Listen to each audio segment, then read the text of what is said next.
My own older brother stood on the grand stage of our family's 50th anniversary gala, looked directly into the national television cameras, and announced that I was legally incompetent due to a severe mental breakdown.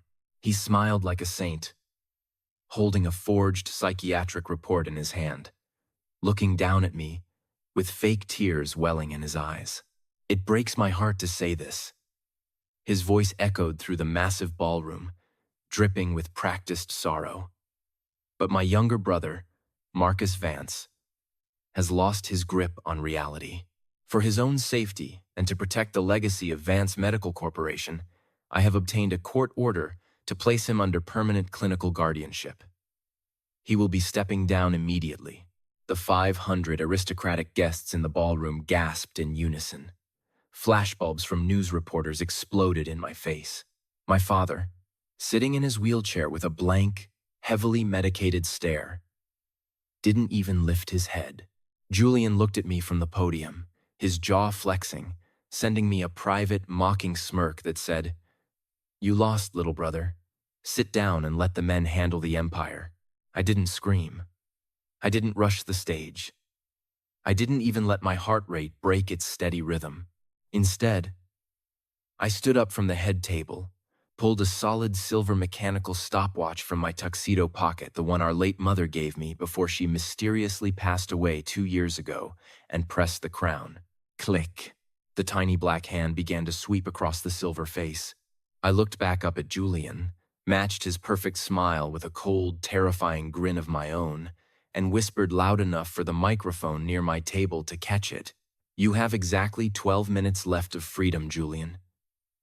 Before I tell you how those 12 minutes turned a high society celebration into a public execution of my brother's entire existence, let me ask you directly, what time is it for you right now as you listen to this? Where in the world are you watching this from? And what is the weather like outside your window? Write it in the comments below.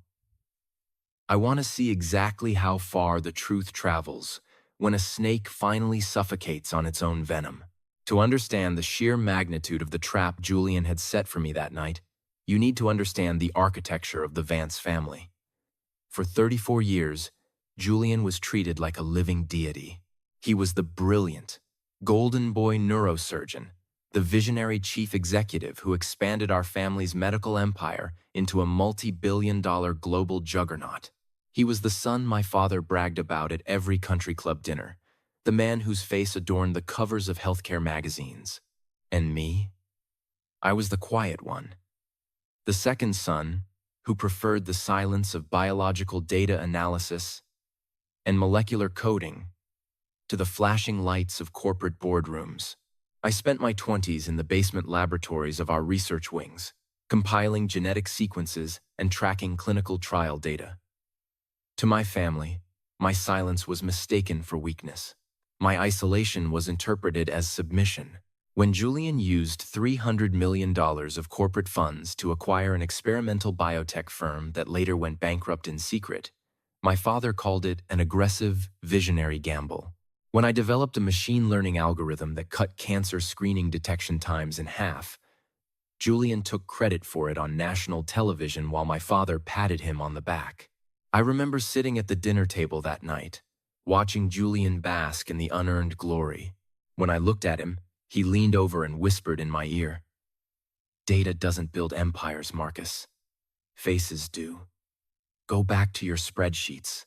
I stayed quiet because our mother was still alive then, and she was the only shield I had. She knew what Julian was. She knew that beneath the polished veneer, the humanitarian awards, and the bespoke Italian suits, Julian possessed a hollow, calculating cruelty that knew no bounds. She was the co-trustee of the Vance family legacy, holding a definitive 35% voting block in the corporation. But 2 years ago, our mother died. The official medical report stated sudden, acute heart failure. The funeral was a massive televised affair where Julian wept openly on the steps of the cathedral, clutching my father's arm. I stood 10 paces behind them, my hands buried deep in my pockets, holding my mother's silver stopwatch. It was stopped at 11:42 p.m., the exact minute her heart stopped beating. 3 months after her burial, the family dynamic shifted from subtle exclusion to open hostility. Julian began making massive, high-risk financial movements that didn't make statistical sense. As a data analyst, I noticed the discrepancies immediately. Shell companies registered in the Cayman Islands were billing our research wings for clinical equipment that never arrived. When I brought the balance sheets to my father, he didn't even look at them. "Your brother is securing our global supply chain, Marcus," my father had said, his voice laced with irritation. "Stop looking for ghosts in the machine. You're becoming paranoid, just like your mother was before she passed." That was the first red flag. My mother had never been paranoid. She had been careful. The real escalation began exactly 45 days before the 50th anniversary gala. I arrived at my private laboratory at 6 a.m., only to find the digital keycard scanner glowing red. "Access denied." Two security guards stepped out of the shadows, their hands resting near their holstered tasers. "Orders from the CEO's office." "Mr. Vance," the senior guard said, refusing to meet my eyes. "Your security clearance has been suspended, pending an internal compliance investigation." Within 2 hours, an encrypted file was sent to every member of the board of directors except me. Lily Vance, my cousin and an ally on the board, leaked the file to me via a secure server. When I opened it on my personal laptop, my blood ran entirely cold. Julian had constructed a masterfully falsified paper trail. It showed that over the last 18 months, exactly $4.2 million had been systematically transferred from our pediatric oncology charity trust directly into a private bank account under my name in Switzerland. The IP addresses used to authorize the transfers were traced directly to my laboratory computer. Attached were strings of forged emails where I supposedly negotiated the sale of proprietary patient genetic data to an offshore pharmaceutical competitor. It was an airtight frame job. It wasn't designed to just fire me. It was designed to destroy my credibility permanently so that no corporate court or regulatory body would ever listen to a single word I said about the company's actual financial rot. I called Julian immediately. He answered on the first ring, his voice calm, relaxed, as if he were enjoying a morning espresso. "You forged those transfers, Julian," I said, my voice deadpan, chillingly controlled. There was a long pause on the line. When Julian spoke, the polished, warm CEO mask was completely gone. There was only the low, guttural hiss of a predator. "Prove it, Marcus," he whispered. "You're a ghost in this company. Tomorrow, the board meets to vote on your termination and criminal referral. Dad already signed his approval. Do you know what they call a disgruntled employee who accuses the star CEO of fraud? Unstable, delusional, crazy? Don't bother showing up to the office. Your things are already in boxes on the curb." He hung up. That was the exact moment the old Marcus died. The brother who sought approval, the son who remained silent to keep the peace, he vanished. I sat in the darkness of my apartment, pulled my mother's silver stopwatch from my drawer, and pressed the crown. I didn't cry. I didn't panic. Fear became pure, unadulterated data. And data is a weapon that never misses its target when wielded by the right hands. Julian believed that because he had cut off my corporate access, I was blind. What he forgot was that I didn't build the company's public relations. I built the company's internal data architecture. Every server, every automated backup, every digital footprint left by his executive assistants went through protocols I had designed over a decade. The second wave of his attack came 30 days before the gala. My father's health collapsed precipitously. He went from a vibrant, albeit aging patriarch to a frail, wheelchair-bound man who couldn't remember what he had eaten for breakfast. Julian moved him out of the family estate and into a private wing of the Vance Luxury Care Facility, a facility owned entirely by a subsidiary Julian controlled. When I tried to visit my father, I was stopped at the front desk by a medical director named Dr. Charles Arris. He handed me a certified document. "I'm sorry, Marcus," Dr. Eris said, adjusting his glasses nervously.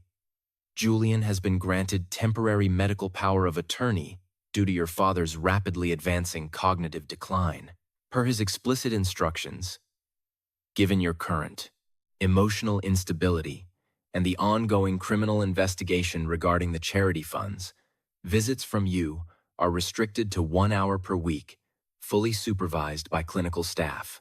I looked past the doctor into the hallway. 2 heavy-set orderlies stood near the elevators. I didn't argue. I didn't make a scene. I walked to my father's room under escort. When I saw him, he was sitting by the window, his eyes unfocused, a thick, yellow fluid dripping slowly from an IV bag into his left arm. "Dad," I whispered, sitting beside him. He turned his head slowly, his voice raspy, slurred. "Marcus," Julian said. "Julian said you took the money. Why would you take the money from the sick children, son? Your brother. He's trying to save us. He brought me this new medicine. It makes me sleep. So much sleep." I reached down and lightly touched the tubing of the IV line. My fingers were hidden from the supervising nurse's view. Using a microsyringe I had concealed in my palm, I pulled exactly 2 milliliters of the clear fluid directly from the injection port. I capped it, slipped it into my pocket, and stood up. "I didn't take the money, Dad," I said, looking directly into his hazy eyes. "And I'm going to wake you up very soon." That night, I ran the fluid through a high-performance liquid chromatography mass spectrometer in a private independent lab owned by a former university colleague. The results made my teeth grind until my jaw ached. The IV fluid wasn't a standard cognitive stabilizer. It was a potent cocktail of high-dose benzodiazepines mixed with a rare, synthetic, neurodegenerative mimic, a drug compound our own pharmaceutical division had patented 5 years ago for animal testing, but had never cleared for human use. Julian wasn't just managing our father's decline. He was accelerating it. He was manufacturing a state of permanent dementia so he could force our father to sign over his remaining 35% share of the company before the upcoming annual shareholders meeting. If Julian secured that share, combined with his own holdings, he would have an absolute 55% majority. He would be untouchable. He could liquidate the company, bury his multi-million-dollar fraud, and walk away as one of the richest men in the country, leaving me to face a federal prison sentence for a crime he engineered. The third wave of his sabotage hit 1 week before the gala. I received a courier-delivered legal packet at my apartment. It was a formal petition filed in the Massachusetts probate court. Julian, backed by a signed affidavit from Dr. Eris and a team of high-priced corporate psychiatrists, was seeking an emergency decree to declare me legally incompetent due to severe delusional paranoia and criminal psychosis. The evidence attached? A series of highly distorted audio recordings of my voice, compiled from private phone calls we had over the years, edited through an AI voice synthesizer. In the recordings, I sounded frantic, threatening to burn down the corporate headquarters, claiming that the walls were watching me, shouting that I would destroy the family name if I didn't get my inheritance. It was terrifyingly realistic. To any judge, it looked like a dangerous, unhinged second son who was spiraling into a violent mental breakdown due to the impending embezzlement charges. The court date was set for the morning after the 50th anniversary gala. Julian had timed it perfectly. He would humiliate me publicly at the gala, announce my removal to satisfy the board and the press, and the very next morning, a judge would sign the order placing me in a locked psychiatric facility under Julian's permanent control. Once inside, I would never see the light of day, let alone a courtroom. I stood in my living room, looking at the legal papers laid out on the floor. I held my mother's silver stopwatch. I looked at the countdown timer on my phone. 7 days left. I sat down at my desk, opened an encrypted chat channel, with a contact I had made 3 months prior at the Boston field office of the FBI, an agent named Sarah Miller, who had been quietly investigating corporate healthcare fraud, but lacked the internal access required to pierce the Vance Corporation's offshore firewall. I typed a single sentence. I have the complete digital ledger, the forensic chemical analysis of the patriarch's poisoning, and the metadata of the forgeries. I am putting them on display next Thursday at 9 p.m. Have your team ready at the service entrance. Agent Miller replied within 10 seconds. If you fail to prove intent in public, Marcus, we cannot intervene before he files the court injunction. You are walking onto a landmine. I stared at the screen, my expression completely blank. I typed back, I'm not walking onto it, Agent Miller. I planted it. Just ensure your handcuffs are clean. The night of the 50th anniversary gala arrived. The grand ballroom of the Boston Heritage Hotel was a sea of black silk, diamonds, and old money. Crystal chandeliers hung from the vaulted ceilings, casting a brilliant light over 500 of the most powerful politicians, medical tycoons, and journalists in New York and New England. Julian had spared no expense. The event was being broadcast live on regional business networks as a showcase of American corporate excellence. He moved through the crowd like a king, his laughter deep and resonant, his hand constantly resting on the shoulder of a senator or a major institutional investor. I arrived late, dressed in a perfectly tailored tuxedo. The moment I entered, the atmosphere around the perimeter tables shifted. Whispers broke out like dry leaves caught in a sudden wind. The board members looked away when I passed. My aunt, a prominent socialite, crossed her arms and pointedly turned her back to me. They had all read the leaked file. They all thought they were looking at a criminal, a madman walking among royalty. I walked directly to table 1, the family table at the absolute front of the stage. My father sat there, his hands resting limply on his lap, his eyes fixed on the white tablecloth. Julian was standing right behind him, conversing with the mayor. When Julian saw me sit down, his eyes narrowed slightly, then expanded into a look of profound, mocking pity. He stepped away from the mayor and walked over to my chair, leaning down until his lips were inches from my ear. I'm genuinely surprised you showed up, Marcus, he whispered, his tone incredibly soft, almost tender to anyone watching from a distance. You look pale. Are you sure you shouldn't be in a hospital? It's not too late to avoid the public spectacle. Sign the voluntary commitment papers I left in your apartment, and I'll tell the press you've taken a medical leave of absence for exhaustion. I reached into my pocket, pulled out the silver stopwatch, and set it on the white linen tablecloth right next to my water glass. I pressed the top button. Click. What is that? Julian asked, his brow furrowing slightly at the small mechanical ticking sound. It's a timer, Julian, I said calmly, taking a slow sip of water. I highly suggest you go prepare your speech. You wouldn't want to keep your audience waiting. He let out a short, arrogant chuckle. You really are sick, little brother. Enjoy your last dinner. As a free man.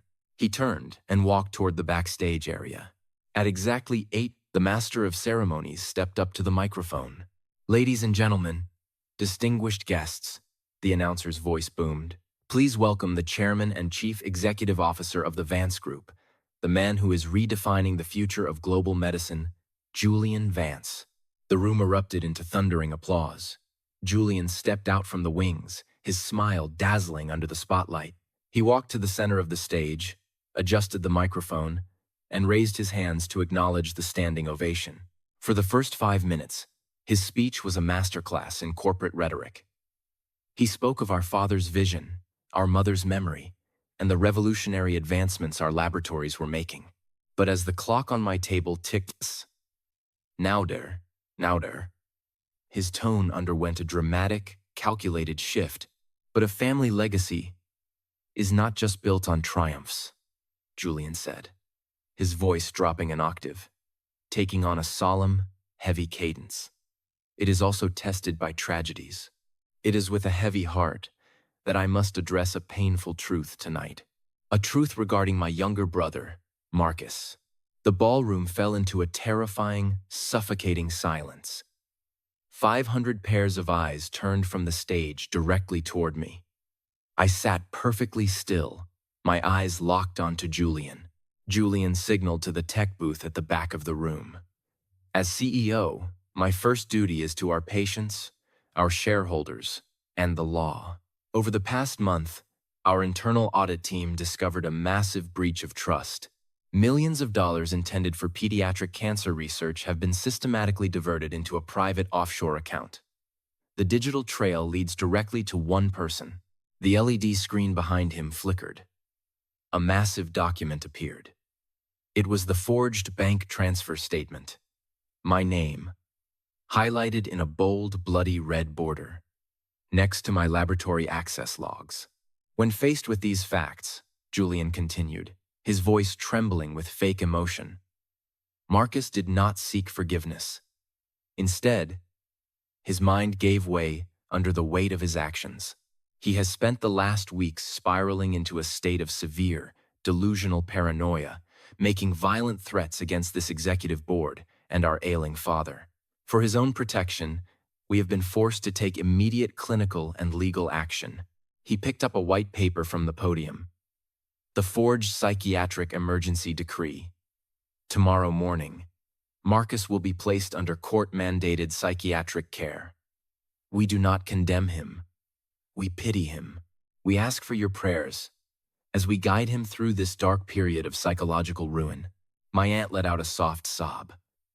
A board member shook his head in disgust, staring at me as if I were a rabid animal that needed to be put down. Julian looked down at me from the stage, his eyes blazing with a triumphant, sociopathic ecstasy. He had delivered the killing blow. He had won. He thought I would run out of the room in tears. He thought I would scream and confirm his narrative of a madman. Instead, I picked up the silver stopwatch from the table. The hand crossed the 12-minute mark.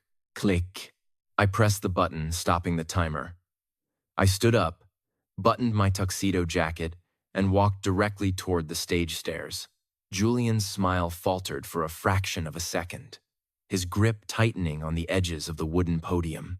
Marcus, please sit down, Julian said into the microphone, his voice sharp, trying to maintain control. Security, please assist my brother out of the hall. He is not well. 4 heavy-set security guards in black suits moved out from the corners of the room, advancing toward the stage. But before they could reach me, a clear, authoritative female voice cut through the ballroom from the back tech booth. Security. Stand down immediately by order of the Federal Bureau of Investigation. Agent Sarah Miller's voice echoed through the House speakers, overriding the master audio console. The 4 guards froze. The entire ballroom gasped. Julian's face went dead white under the hot stage lights.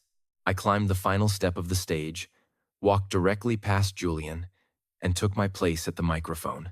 I looked out at the sea of 500 stunned elite faces, and then looked directly into the lens of the primary television camera broadcasting live across the nation. Since my brother wants to talk about honesty and family legacies before 500 witnesses, I said, my voice cutting through the room like a shard of ice. Let's look at the actual data. Let's look at the absolute truth. I did not wait for Julian to speak. I tapped the screen of the specialized encrypted tablet I had plugged into the stage's central media hub before the dinner began. Tech booth, release the master override file, I commanded. The massive LED screen behind us flashed bright blue, completely erasing the forged financial documents Julian had put on display. A new folder materialized, titled in stark white lettering, Vance Executive Rot. The Julian Leaf. The first slide that appeared was not an edited summary. It was the live, unedited source code of our corporation's central financial server. Beside it was the raw metadata of the $4.2 million transfer. As a data analyst, I don't look at printouts, I said, pointing to the screen. I look at digital origin points. If you look at the embedded cryptographic signature highlighted on the left, You will see that these transfers were not authorized from my laboratory computer in Boston. They were authorized via an encrypted virtual private network originating from an IP address registered to a luxury penthouse apartment in downtown Miami. An apartment purchased 6 months ago under a shell company owned exclusively by Julian Vance. A murmur went through the board of directors. The CFO of the company stood up from his table, his eyes wide as he stared at the authentic server logs. That is the executive master key code, the CFO whispered, loud enough for the front row to hear. Only the CEO possesses that access protocol. Correct, I said, advancing the slide. Julian didn't catch an embezzlement scheme. He executed one. He stole $4.2 million from our charity trust to cover the initial margin calls on a disastrous, illicit short position he took against our foreign competitors. A position that lost over $80 million of corporate capital in less than 90 days. I have the complete, unedited Swiss bank receipts right here, showing the movement of funds from the charity trust directly into his private offshore trading account. This is a lie, a fabricated, delusional fantasy. Julian roared, lunging forward to grab the microphone from my hand. But the moment he stepped forward, his legs buckled. He stumbled against the edge of the podium, his hand flying to his forehead, sweat suddenly pouring down his face in thick, glistening beads. His chest hoisted up and down as he gasped for air, his eyes spinning wildly as he tried to focus on the crowd. I looked at him, my expression entirely devoid of warmth. You look unwell, Julian. Is the room spinning? Is your heart racing? He glared at me, his teeth bared. What? What did you do to me? I didn't do anything to you, Julian, I said, my voice dropping into a low, terrifyingly calm whisper that carried across the silent room. But 20 minutes ago, before you went backstage to prepare your grand speech, you left your glass of scotch unattended on the green room table. A glass of scotch you had instructed Dr. Eris to lace with a mild dose of our proprietary neurological paralytic, the exact same chemical compound you have been secretly injecting into our father's daily IV drip for the last 6 weeks to simulate rapidly advancing dementia. A collective shout of horror exploded from the audience. My father's personal physician, who was sitting at table 3, stood up, his face pale with shock. I didn't drink that scotch, Julian, I continued, looking into his terrified, sweating face. I simply walked into the green room, picked up your glass, and switched it with the identical one sitting on your assistant's desk. You drank your own cocktail. You are currently experiencing the exact neurological shutdown you engineered for our father. Tell me, how does your own medicine taste? Julian tried to scream, but his jaw locked, his vocal cords producing only a strained, pathetic, choking sound. He reached out to grab my collar, but his fingers lacked the strength to hold the fabric. He fell heavily to his knees on the hardwood stage, the white psychiatric report fluttering out of his hand and landing in the dust. But we are not finished, I said, turning back to the screen as the crowd erupted into chaotic shouting. There is one final data set you need to see. The data set that explains why my mother died 2 years ago. The ballroom went completely dead silent again, the sheer gravity of my words freezing every person in their tracks. I pressed the tablet one last time. A medical document from an independent forensic laboratory in Switzerland appeared on the 60-foot screen. It showed a chemical toxicology screen of a biological sample. When my mother passed away, Julian insisted on an immediate cremation, claiming it was her final wish. But he forgot one crucial detail, I said, my voice cracking slightly with a deep, suppressed rage. The night she died in the hospital, her shirt was stained with a small amount of blood from the failed emergency intubation line. I kept that shirt. For 2 years, I preserved it. 3 weeks ago, I sent those fibers to a top forensic toxicology lab in Europe. I pointed to the chemical graph on the screen. The results show a massive, lethal concentration of digoxin, a potent cardiac medication that my mother was never prescribed. The digital access logs of her automated hospital medicine dispenser show that the overrides were authorized using an administrative clearance pass assigned to a senior neurosurgeon, Dr. Julian Vance. "Oh my God!" my aunt screamed, covering her face with her hands. My father, sitting in his wheelchair, suddenly let out a broken, agonizing cry. The heavily medicated fog seemed to tear away from his mind for one brief, horrific second as the absolute truth pierced through his heart. He looked at Julian, who was now writhing on the stage floor, unable to lift his torso. You killed her," my father whispered, his voice shaking with a devastating, broken clarity. "You killed your mother." The side doors of the ballroom flew open. A dozen federal agents dressed in tactical vests with FBI emblazoned in bright yellow letters stormed into the hall, led by Agent Sarah Miller. They moved down the central aisle with total, absolute authority. Julian looked up from the floor, his face twisted in a mixture of physical agony and absolute panic. He tried to crawl toward the backstage exit, his expensive leather shoes scraping uselessly against the polished wood. But two federal agents stepped onto the stage, intercepted him, and rolled him onto his back. Clink! The sound of steel handcuffs locking around Julian's wrists echoed perfectly through the microphone. "Julian Vance, you are under arrest for federal wire fraud, grand embezzlement, identity theft, and first-degree murder," Agent Miller announced, her voice booming through the room. They lifted him up.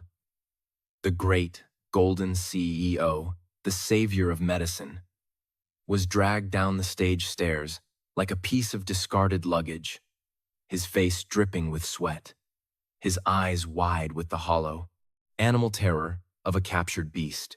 As they dragged him past my table, he looked at me, his lips moving silently, trying to curse me, trying to find the words to hurt me one last time. But he had no words left. He had no empire left. He had nothing. The aftermath of that night did not resemble a Hollywood movie. The Vance Medical Corporation did not instantly heal. The stock market bulked, and our share price plummeted by 42% within 48 hours of Julian's arrest. The board of directors held 3 emergency meetings in 72 hours, weeping in their leather chairs as federal subpoenas rained down on our compliance departments. But the data was clear. The system I had built protected the innocent and exposed the corrupt. Dr. Charles Eris was arrested at his home the following morning, signing a full confession within 6 hours, detailing exactly how much Julian had paid him to poison my father and forge my psychiatric records. Julian's defense attorneys tried to clear his name, but you cannot argue with forensic chemistry and unedited server metadata. The state upgraded his charges to aggravated homicide and attempted murder. He is currently awaiting trial in a maximum security federal facility held without bail. The man who used to sleep on 4,000 strand count sheets now sleeps on a thin mattress against a concrete wall, counting the seconds of a life sentence he earned with his own hands. My father was moved to a legitimate, independent medical center in New York. Without the daily poison running through his veins, his cognitive functions returned to 70% of their original capacity within a month. He looks older now. His voice has lost its booming authority. 2 weeks ago, he called me into his room. He sat by the window, holding a folder containing the true records of the company's history. The records showing everything I had done to save the legacy while he praised the son who was destroying it. "Marcus," he said, his voice cracking, refusing to look me in the eyes. I don't know how to ask for your forgiveness. I let him hunt you. I let him call you crazy. I believed the lie because it was easier than looking at the truth. I stood by the door, my hands in my pockets. I looked at him, and for the first time in my life, I felt absolutely no need for his approval. I didn't feel anger. I didn't feel sorrow. I just felt clean. "I didn't expose him to get your apology, Dad," I said softly. I did it because it was the correct outcome based on the data. Take care of your health.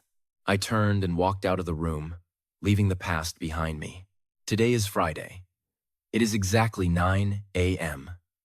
I am standing in the executive office on the top floor of the Vance Group headquarters in Boston. The sky outside is a crisp, brilliant blue, the morning sun reflecting off the harbor waters below. I walk to the massive mahogany desk that used to belong to Julian, and before him, our father. I don't sit in the leather chair. Instead, I pull the solid silver mechanical stopwatch from my pocket. The tiny hand is perfectly still at the 12-minute mark where I stopped it on the stage. I place the stopwatch down on the center of the clean glass desk. I press the crown one last time, resetting the hand back to 0. Click. The countdown is over. The truth is recorded, and the empire is finally quiet. If you have stayed with me until this exact moment of the story, tell me honestly in the comments section. Would you have had the frozen patience to wait for the grand stage to expose him completely? Or would you have stopped him privately before the cameras started rolling? Let me know your thoughts.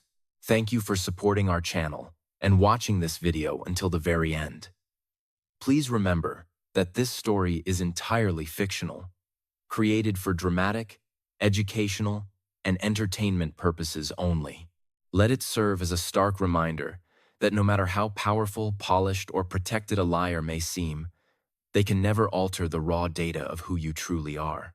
Your next chapter is waiting, and it is written by your own choices, not their venom. Stay strong, stay vigilant, and I will see you in the next story.